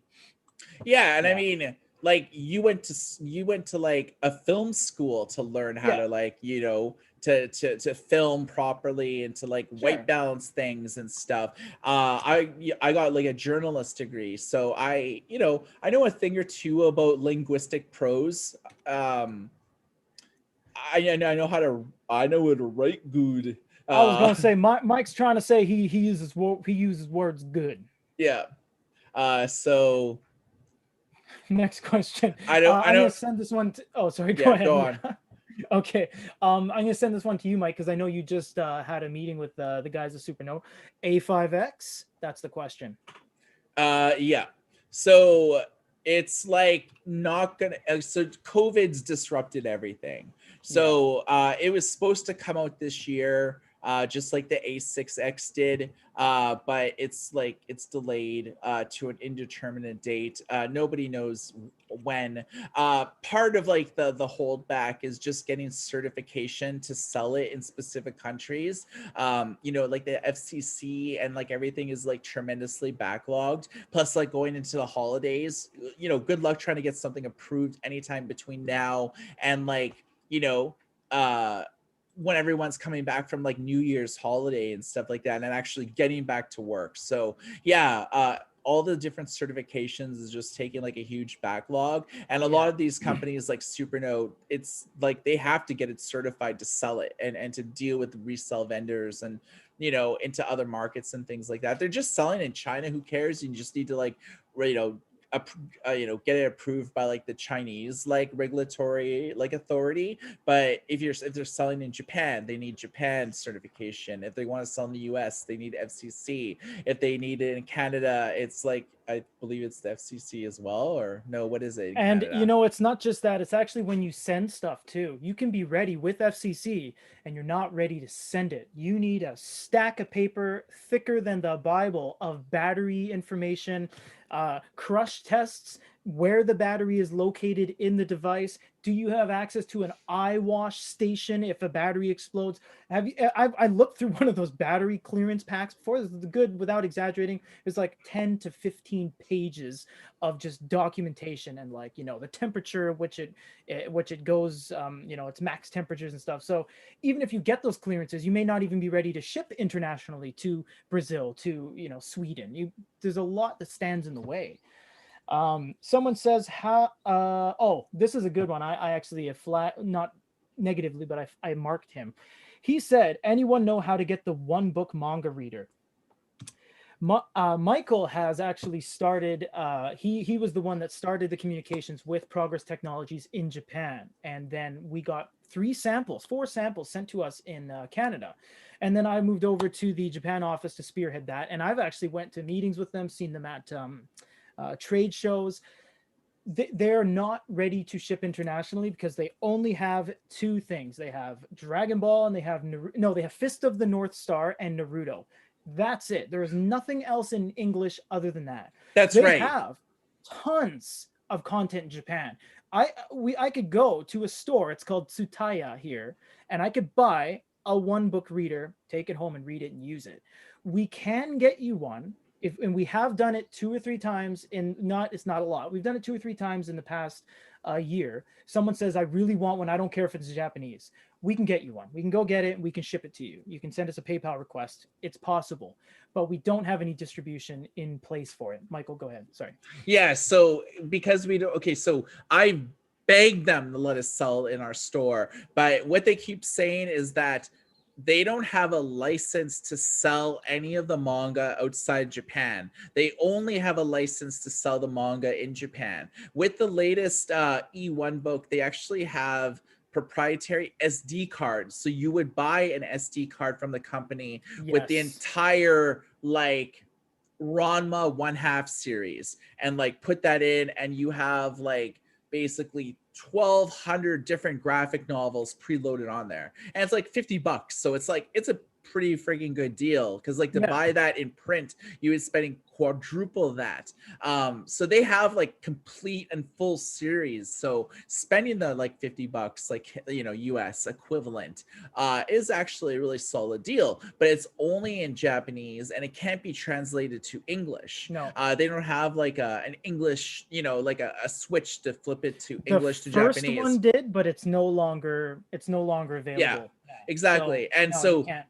if you want English, you basically have to just like buy the stock device with the preloaded manga, and it does like switch it between Japanese and English. But if you want to buy supplementary type stuff, you can't do it. As well as the manga that they sell is like in this like proprietary DRM format, so you can't even sideload your own manga No, into it. So that's why we never like really sort of went ahead and sold it like on our site, just because like it has no internal storage, so you just can't like plug it into your computer and drag and drop stuff and it appears. no. There's no hacking for it because it's such a fringe device that's It not doesn't even have an worth it. operating system. It doesn't have a UI. There's no menu system. There's no access. There isn't anything. When you turn it on and there's no data card in there, nothing happens. Nothing. You have to use, like Mike said, that proprietary loaded cartridge, they call it. You put it in there, then it works. And they can't ship Naruto to the States because it's owned by Viz or whatever the case may be. They don't have the rights for it. They don't have the rights for Bleach. They don't have the rights for Kimetsu no Yaiba. They don't have anything. They only have it in Japan or Fist of the North Star. But how many times could you read Fist of the North Star straight through before you get bored of it? So that's, yeah, we have all the samples and we've done tons of videos on them. They were even rated one of the coolest top 5 e-ink devices, coolest that we've ever had. But can't really sell it. So if you guys do want one, we can give you one, and I've put it in the chat, but it would be kind of like a personal thing that we would do on our behalf to you, but we don't sell it online. We don't. Someone says, first time here hearing about colored e-readers. Any feedback? Mark, color e-readers they're great. And they are what they are. There's nothing better than what's out now. So if you've seen our coverage and you like what you see, buy one by all means. They're great. Some of them play video. Some of them, you can go on Facebook and stuff like that. So yeah, they're all right. Just not what we expected them. Yeah, I just wrote a post on the top 10 best e-readers for 2020, and the two number 1 and number 2 are actually color e-readers, just because like they're so unique in 2020. It's like we've finally sort of got really solid 3rd generation color e-readers, and the last color e-reader was like in like 2013, so it's been like 6 or 7 years since last color tech was developed. So Pocketbook Color and the Onyx Book Poke 2 Color, those are the only ones that you need to buy because they're available in multiple languages. Price points really solid, like the Pocketbook Color, $199, I believe, and the Onyx Book Poke 2 Color is $279. So modern day color e-readers have never been cheaper. Yes, that's very true. They're really attainable, seeing that the Jetbook Color was 500 US 10 years ago. So VM asks, can we install apps on the paper? I'm going to tell you a little sneaky thing. Yes, you can. Because they have Chrome, you can click on Chrome, go to the Good Reader App Store, click on the Amazon Kindle APK, and it will install onto your device. Now, here is the thing that just breaks all this away. On the QuirkLogic paper, it doesn't store the app.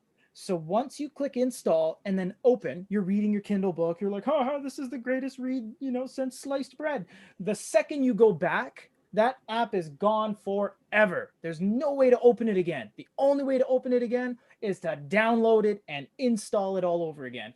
So yes, on the QuirkLogic paper, if you guys don't know, it's the Sony device outside of Canada that was rebranded. You can install apps, but not really, because every time you download it and you press back or even sleep your device, the app is gone forever. I think they fixed that. They just released. They said they were fixing that loophole too, because we said it. So yeah, I'm sorry. They just released like their first software update on the QuirkLogic paper. They did so this is the first update that they've done since they've released it, like over the summer. You have a split screen view, a swap screen view, pen performance upgrades, and improved PDF experiences, and you can do things like hide the keyboard, sort of hide the like taskbar and toolbar and stuff like that. So there's a lot of like features. I believe you could just like download it, install it from like the settings menu. I haven't actually had one in my office here, so I don't really know how you install Um, firmware updates. yeah, we got it, and I was looking it over, and then I gave it to the other guys, and then he told me, he was like, you can install apps. I'm like, really? And we looked at the Kindle, and then yeah, we kind of found out that it goes away after, and we relayed that information to Quirk Logic. They guess they closed the loophole, but it wasn't even a good loophole because, like I said, you can't. It's a one and done download, and that's silly. It's Yeah. doesn't that doesn't make any sense. Eddie Ing, paid member, he says, "Hey, Goody Reader, why don't we hear much about the Remarkable 2 anymore?" Well, I will tell you that because Remarkable 2 is fantastic, but right after that came out, we got bombarded with samples that needed to be done in a timely manner. For example, Onyx sent us the latest batch, Poke 3, Nova 3, Note 3, Lumi. All that stuff landed, and we had to get that done in order because that's part of our agreement with them is that we have to produce content. We get samples from them, we produce content, we show everyone what the device is all about, put it on our YouTube channel. That's it's part of playing ball as a company with everyone. We do that with Boyu, Supernote, everything. Supernote sent us the A6X. Pocketbook is they sent us a bunch of things. They're sending us the limited edition of a device. So the Remarkable, we did it early on. Tons of stuff got loaded up on the docket. So we are going to touch back to the Remarkable soon because it's remarkable. It's quite good. But yeah, there was just so much stuff that got in the way. Poke 2 Color came out. We just needed to kind of catch up. So Yeah, that's Onyx this Book literally released like 7 products tons. in a period of like 2 months. And so it really slammed us with like Yeah. unboxings, reviews, and comparisons, and also written reviews. So, I mean, You guys had to do all the written stuff on the news publication. It was a lot. It was a lot. yeah, so I definitely, a lot of our Remarkable 2 coverage remains high. It's like one of our biggest videos of the year, our Actually, you review know what? video. As you said that, it's the Remarkable Review in 10 years of doing YouTube. That's our top 10 video ever. Was the Remarkable 2 review. Yeah, So something to be said that it is a good device. have we compared the Remarkable 2 against like the Note 3 or the Note Air? I know we did the Remarkable 2 against some other stuff. I'll have to check on that. But yeah, you guys saying that want to see more Remarkable stuff. That's why we do these live shows. We want to hear what you guys have to say. That's why we dedicate hour and a half, 2 hours of our time for you guys to ask us things. So here we are. Yeah, we'll definitely get back into that. Someone said Poke 3 or Kindle Oasis for the same price. As Michael told you guys earlier, the Kindle Oasis is now, it's a high profile device. It's only running Linux based, so you can't download apps. But if you had the Poke 3, you have the ability to download things like that. You don't have to use it, but it is there. You can watch videos on the Poke 3. You can't do that on Kindle. Yeah. Okay, I didn't know if you wanted to weigh in. Mike, is the Gen 1 Kindle the coolest e-reader of all time? Yes or yes?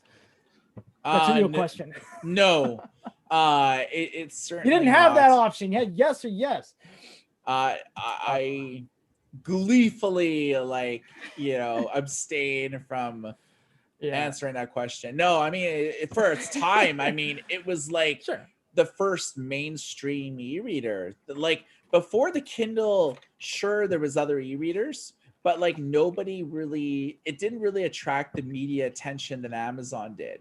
Because like when Amazon released the Kindle, they were pretty a well-known company, selling books online, having a marketplace, selling other types of Yeah. things. They're in the news a lot. Not nearly like they're in the news a lot now. Like they release like quarterly financial results and like everybody's talking about it. But like when the first Kindle came out, they were known, but they weren't like the juggernaut that they are now. So the Kindle in 2007 really sort of like put e-readers on the map. And when that happened, everyone else, like within a year or two, started getting involved in e-readers Mm-hmm. and opening up ebook stores, and just like the floodgates were like open. And like, when there was no pocketbook, there was no Kobo, there was no Barnes and Noble Nook, there was none of these brands that even existed digitally. Barnes and Noble sure had bookstores and sold books online, but no ebooks, nothing like that. It didn't really, it took the original Kindle to get everyone else in the business and look at today. We just have so much competition, so many new companies releasing products like the E1 book, we would never have had that if it wasn't for the original Kindle. No, not at all. Django Ferreira Humung says, I'm looking to buy a Kobo, but waiting for a large screen. Very, very rarely, Django, do the big three, Amazon, Kobo, Barnes and Noble, go any bigger than what they're used to. The Kindle did 9.7 10 years ago. They briefly brought it back. They briefly brought it back again recently with a 10-year-old battery. You're saying that you want a Kobo, but you're waiting for a large screen. Actually, out of the three, Kobo has the largest screen. It has an 8-inch. The Kindle is only a 7. So, and the Barnes and Noble 7.8. So really, Kobo is the largest screen out of all the ones you want. Are you going to get a 10.3-inch Kobo? Probably No, not. We don't know, but no, you won't. probably Kobo will not. never make like a large screen like device. They told me that. So So the there you go. Forma is as big as you're gonna get. It's just like, Yeah. Kobo only makes things for consumers. They're not gonna make like a 10.3 or a 13.3 for consumers and charge like $700 for it, because no one's gonna buy Yeah, it. They're no, not gonna no make one's their gonna money buy back. that. No, no one looks for Kobo for note taking. That's what Onyx and Supernote are for. Omar Ashur said, "What do you guys do with the e-readers after you make a video about them?" We showed you guys actually last week and the week before, and we've been doing it forever. Contests. We have done hundreds of contests. We launch a contest bi-weekly, every 2 weeks, and then 2 weeks, and then 2 weeks. There's constantly a contest running. There is a contest running right now. It will end in 2 days. It's for a color e-reader by Pocketbook. It's an actual contest. We give it away for free. Recently, we have got so much stuff. We've been donating them to some schools, some other educational institutions, but we have so much stuff that we actually opened up a flea market and we're giving things away. For example, like almost. For example, we just sold a Nova Pro for $140. That's pretty cheap. The shipping is like 60 something dollars on that. So we're giving things away We as sold a quickly as remarkable, like humanly a first possible. generation more remarkable for like $99. Yeah, I mean, we're not looking to capitalize on it. We obviously need to make our shipping money back and the time it takes to, have the guys pack everything up and all that. But regardless, we don't hoard them and we go and like Scrooge McDuck diving board into a big, pool full of e-readers and like yippee. No, we And we when give them people are away. like, they get dollar bills and they're like, make it We rain. just We get don't get Kindles Kindles and and Komos. they break.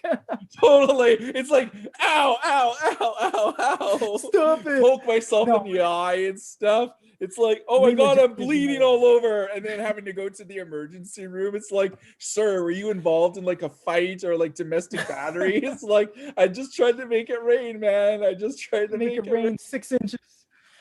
Yeah, man. No, we give them away. We give them away a lot constantly. We donate them. We try to sell them on our flea market. We do what we can to get them all back in the hands to you guys. So that's the Yeah, answer. because until we start, we've been running contests on YouTube forever. Years. Like literally for like 6 or 7 years, we've been Yeah. running like we used to run them monthly, but like the last 3 or 4 years, ever since like the amount of new devices being released every single year has been exponentially increasing, like entire product lines being refreshed, like 6 or 7 new products from just one company. And it's like we were looking at each of our offices and it's just like we had so many boxes and e-readers just like piled on top shelves, like because like personal use, sure, we have our favorites that we use, but it's like just what are we gonna do with like You can't use 35 e-readers. I'm not going to go, I'm all done with this one. Better use this. No, yeah, like you can't do the it. battery's dead in this device. I'll grab something with a full Just charge charge it. instead No, of using chuck it that. out the window. Planned obsolescence.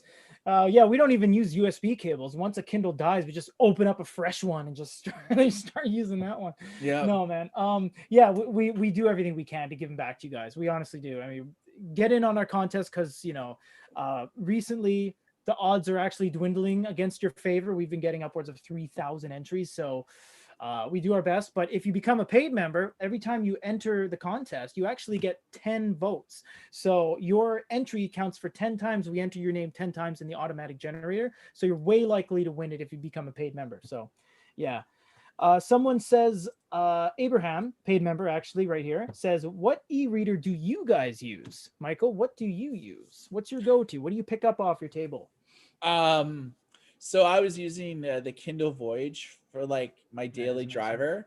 Yeah. I have that sort of like in my messenger bag that I bring with me almost like everywhere and stuff. It's like a yeah, it's really nice cowhide like thing. I've had it for like 6 or 7 years. It's great. There's certainly a benefit of paying for quality device like quality like products. And that goes the same with like it's sort of like the French philosophy with fashion. It's like you don't need a closet full of clothes. You just need a few really good things. Yeah, And yeah, yeah. because those good things, because they're made tailor made or just like expensive and fitted for you, those things will last a decade, because of like their quality. Whereas you buy like a pair of like Gap jeans or like Levi 404s or 504s, that stuff will last you like you're lucky like a year before like they start ripping at the crotch, or if you don't get like the bottoms like hemmed properly, Yeah. they'll start dragging like on the ground and getting tears and stuff like that. So yeah, Kindle Voyage, but recently the Poke 2 Color. I've been Oh, using that yeah. because I like looking at the cover art in color, you It's know honestly, there's just something so appealing about a color e-reader. I mean, as much as we want it to be an LCD screen like your smartphone, it's not. So just get over that. But honestly, like it's right up there with a regular e-ink device, except it's in color. And it's kind of cool when you're on a website or you're just looking at manga and stuff, and it's like it's actually color.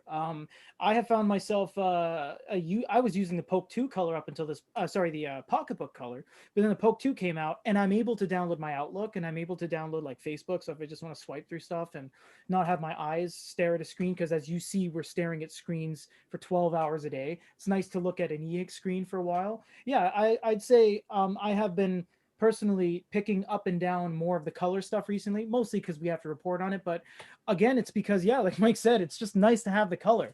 It's like when you had an old Game Boy and then you have a Game Boy Color, you're like, yeah, I can finally see what color Link's tunic is. You get the fire tunic and the green tunic, and it's just nice having that. So yeah, I'd say the Poke 2 Color is actually pretty nice right now. So So one thing I did want to mention is, so yeah, I that's ran okay. out of I know coffee.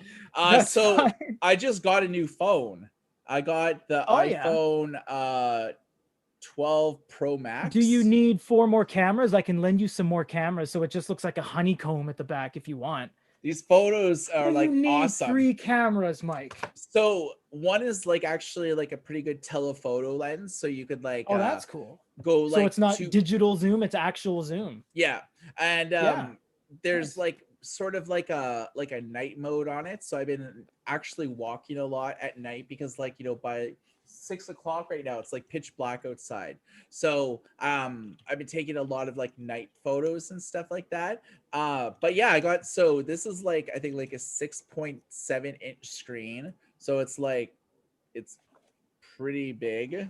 So yeah, I mean, I'm really digging it. Like I've been an iPhone user since like the first generation iPhone, and I found that the Pro Max, I was kind of worried that it would be like too big, but I got like pretty big hands, so like I could scroll and I could click on things and swipe down, and there's not a lot of travel, and I find like typing on a keyboard is actually better on a larger screen.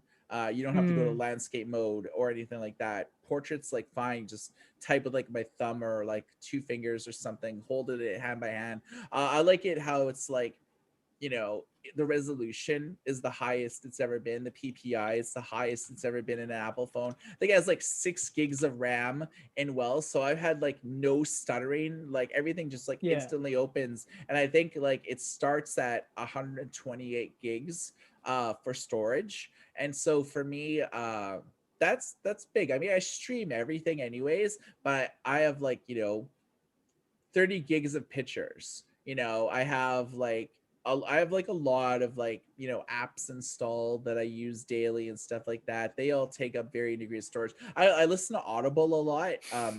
Like when I'm when I'm going to bed like at Someone night. just said Mike was sounds exactly like the people I imagine iPhone users sound like.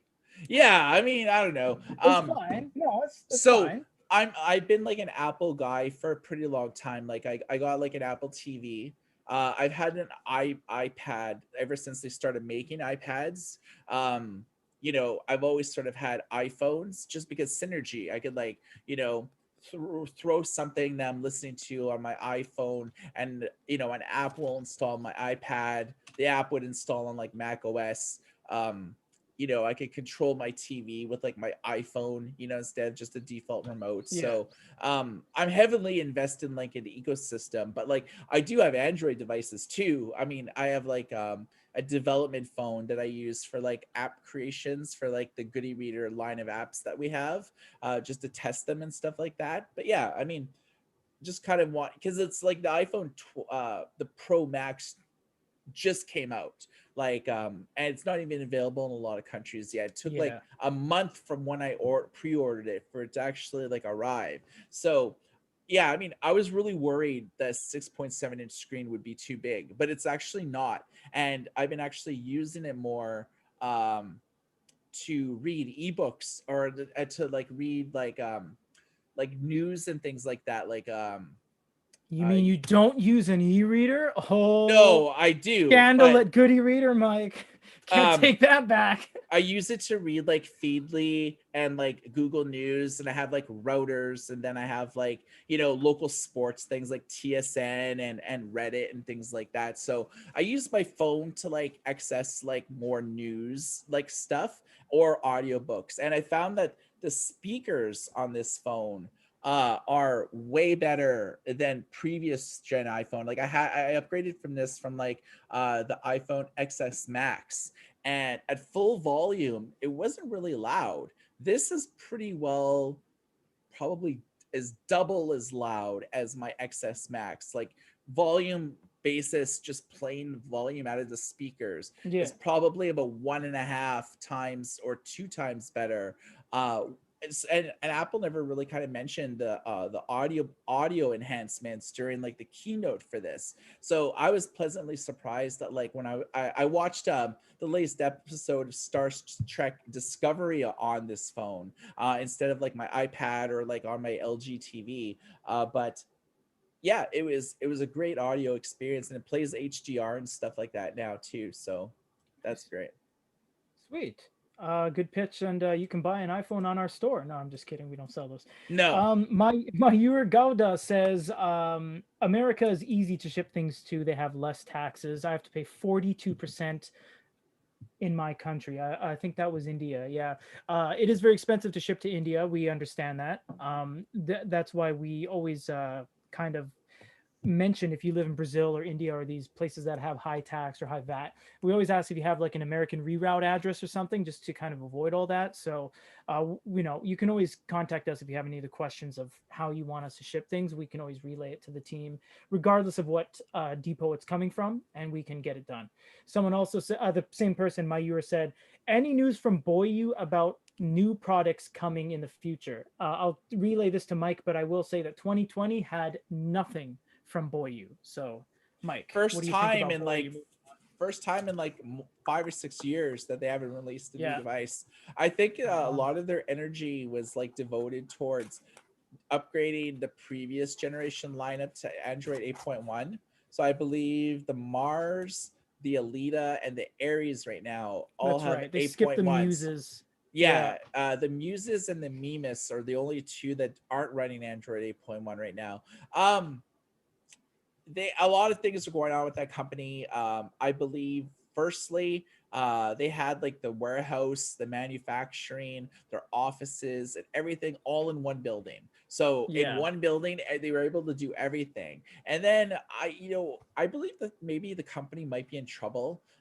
They haven't said anything publicly, and when I wrote about this, like, I wrote about where they were versus like now they have like their warehouse in like another city. They have like their offices in another city, and they were all really close to Wuhan. Wuhan. Wuhan, Yeah, Wuhan. which is Yeah. the epicenter of like the coronavirus. So that place was like on lockdown for like literally 4 months. And it's still like, I mean, it's slowly opening up now. China's gotten control of it, so they Right. say. It's really hard to know what you know, being a No one knows. communist state, it's like they don't really have open press, so you really sort of maybe don't know if it's still bad or not. But I know there's a lot of Chinese companies that we deal with that ship, like, and they ship pretty quickly, so it's just not Right. like, it's not like a China problem. I think it's just a Boyu problem. So I believe that they'll probably take advantage of their second generation of color in 2021, and they'll probably like issue a device or two. Right now, all this year, they've just been like nonstop hyping up their existing lineup of devices. Check out their Facebook page at just Google Facebook and then Boyu Like Book or something, and Right. you'll see that it's just like nonstop. Buy, a 2-year-old device. Buy this. It's You can all, do this. You yeah, can they do teamed that. up with a Vietnamese news outlet and they are pushing the Mars, which is made back in like 2018. They're just pushing the Mars. So if you did want a Mars, I mean, better time than any, I guess. It's just been updated and it's, super fresh and everything. But yeah, I mean, they're great products and they were neck and neck with Onyx back in 2019, but they just fell off the wagon in 20. I don't know what happened, but Yeah, could I be a mean, number now spreading themselves too e-ink thin. devices, whether they're like e-readers or e-notes, really, like, year to year, the technology is not dramatically changing to make Right. like an upgrade worth it. I mean, like the Paperwhite 4 right now, or the Paperwhite 3, Yeah. so whatever, the current generation Paperwhite, they've been selling that for 3 years, and it's just as good now as it was when they released it. I mean, Right. it's not like you could just pack in more processors into e-readers or more RAM and expect the performance to be 50% faster. It's not like that. It's like you make Right. it marginally faster, you put in you introduce new features and quality of life enhancements and things like that. You don't need to upgrade your product line every single year. I mean, not even Kobo does that. Amazon doesn't do that. Barnes and Noble doesn't do that. Almost hardly any company releases more than maybe one new product like a year. So Right. it's just like there's a lot that goes into making a new e-reader, from molds to design to manufacturing to testing various like prototype units. If you're introducing like all new features, like some software features, that requires a lot of engineering time and stuff. So if you want to debut a new e-reader with a new font or new dictionaries or new this, new that, there's a lot that goes into that, which is why you don't see companies like Amazon releasing a new Kindle every single year, because first, the technology is not there to rationalize it. How are they gonna like sell? If they release a new Paperwhite, we mentioned this a few shows ago. What's left to do? Besides like amber LED lights and maybe USB-C. But is that really enough to get you to, if you just spent like $139 on a Kindle? Is a USB-C and a glow light worth spending like another 150 odd dollars? Probably not. And actually, that is what we are going to talk about next week because we are all out of time for now. We're going to be talking about the future of Amazon devices on a hardware level, on a content delivery system level, and we're also going to be talking about Android e readers versus non Android e readers, as we just briefly touched on in today's show. Mike, do you have any little quick bits you want to dish out before we wrap up? Yep. So this is a quick fix sponsored by the Goody Reader store. Apple News Plus is offering a free 3-month trial to new subscribers, but you have to live in the UK, Canada, or the US. Kobo e-readers are on sale for Black Friday. Generally, everything's about like $30 to $40 off. If you live in Canada, they're available online and Chapters Indigo. If you live in the US, they're available at Walmart online as well as on the Kobo website. Barnes and Noble, if you're a Barnes and Noble member, like a paid monthly or paid yearly member, you can get a Nucleolite Plus at $50 off. So that's a pretty good savings. That's pretty good, actually. I didn't even know about that. Hundreds of Kindle ebooks are on sale between Black Friday and Cyber Monday. And one of the interesting new things that we didn't really talk about on the show, but it's basically the biggest news in publishing. Penguin Random House, their parent company, is called Bertelsmann, and they agreed to buy Simon and Schuster for I believe that the final figure was 2.1 billion dollars in cash. And so this company, if the merger is successful, will account for 50% of all books published every single year. My So God. people are saying, and there's a clause in the 50. deal. So if the deal doesn't go through because of like the US Justice Department intervenes or something like that, Penguin Random House's parent company has to pay the parent company of Simon and Schuster money because if the deal doesn't go through. So exactly how much money we don't know, but it'll probably be a few $100 million. But like everyone is up in arms about this. News Corp CEO Robert Thompson said, yeah, just like it's going to turn into a behemoth and it's not good for distributors, retail, authors, readers. And yeah, I mean, the Authors Guild, the American Booksellers Association, like everyone is like begging for this deal not to go through. But it makes sense. I mean, if you're already responsible for 30% of all books published, why not go for 50? Why not make And it 50? yeah, exactly. But it's, you know, book selling is still not, it's not like Google, and Amazon still hasn't broken up. But Google was forced to break up, into Alphabet and to Google because of just like people just said that they were like anti-competitive and like, they were forced to break up. Amazon is not forced to break up. So, and a lot of deals that they make to make them even bigger, no one bats an eyelash at. So because reading That's an is eyelash. is still kind of like, it's not like tech. It's not like big companies buying big companies in the tech realm. It's not like Facebook buying Oculus. Who cares? Even though that they spend a ton of friggin' money doing it, really, who cares? Companies buy companies all the time. And for books, I really don't think that anybody's going to like put the kibosh on it, no matter what other publishers say or what various writing organizations say. I think this deal will go through. And really, it'll give them better negotiation power to Amazon, because when you're negotiating new book contracts and rates and stuff like that, if you account for 50% of all books published, you have a tremendous amount of weight with Amazon to negotiate better contracts, to get more money for each ebook sold, to get more money for each print book sold. That's why this deal was made, because of Amazon. So Dang. I don't have those, anything to do.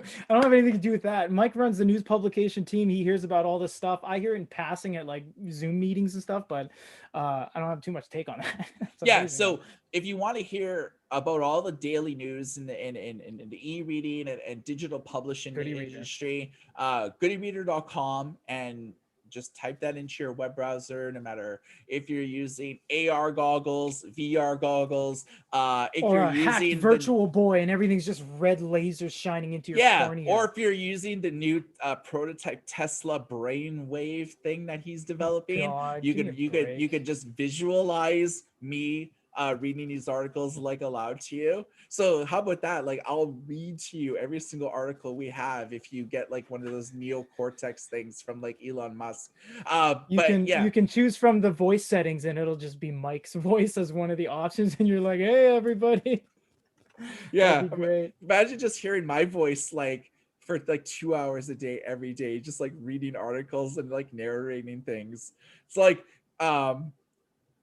Please stop at the next light. It is turning Why would you red. roboticize your own voice? You already have your voice. Yeah, but I would have to like make my voice like roboticized. It's like, Oh, like if you're doing a GPS navigation or something. Yeah, I guess yeah, so. I Yeah. know Needs to Samuel L. be Jackson had like a that's voice like cool. thing that he did for like some company. I think it was like Waze or something. I I can't think think of it. also Seth Rogen was on the SkyTrain system in Vancouver.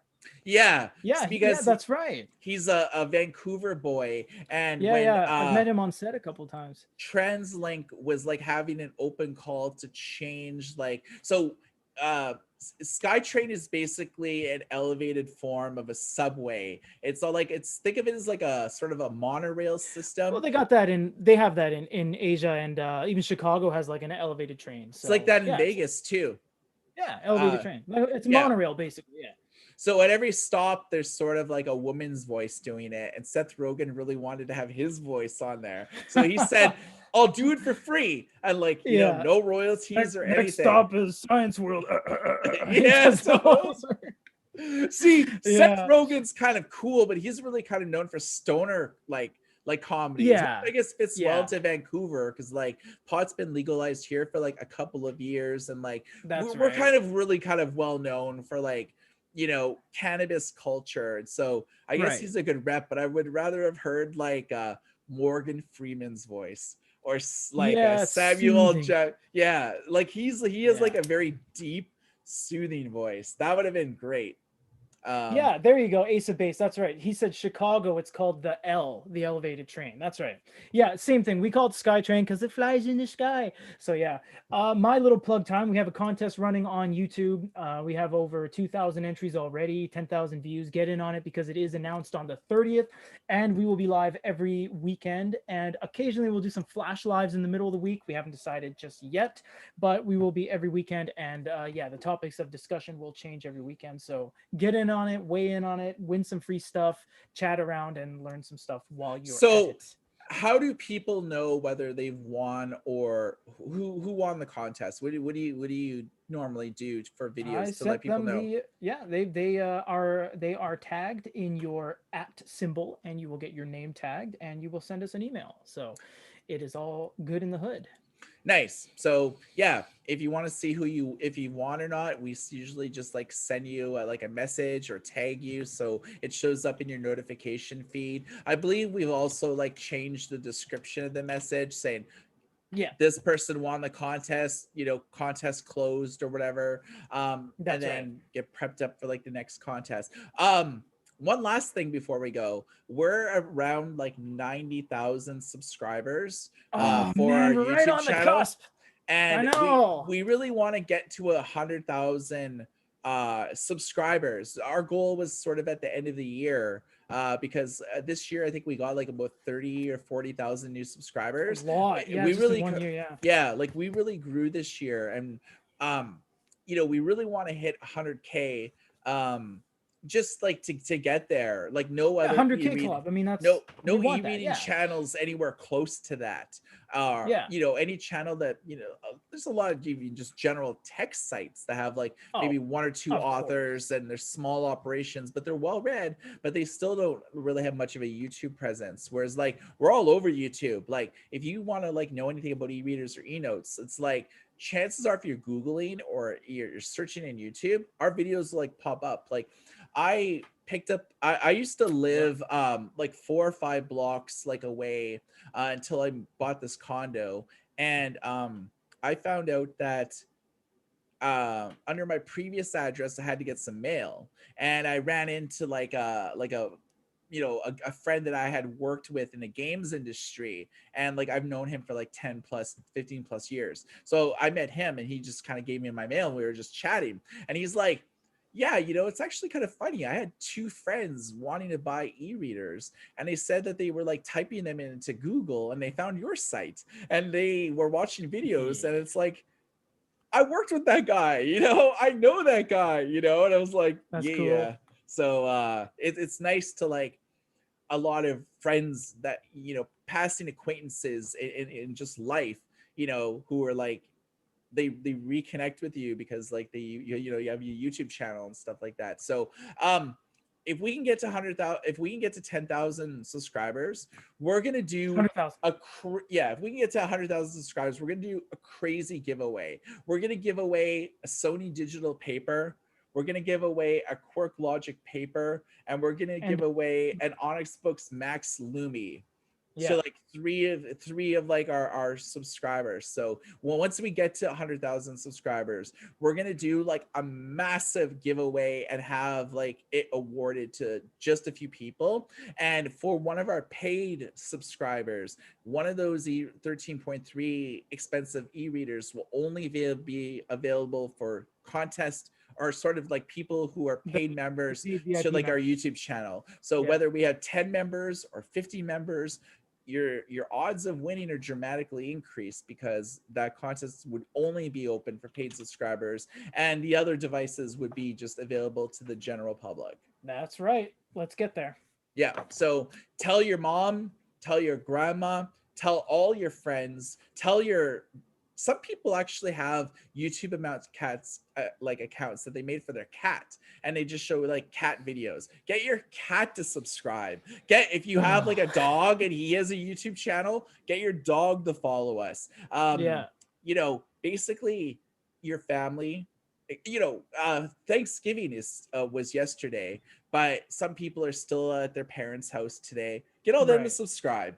You know, get your sister, get your in-laws to subscribe. Basically, everybody that you come across in your life, say to subscribe to Goody Reader's YouTube channel, and they'll basically say, "Oh, I've heard of Goody Reader. They're excellent."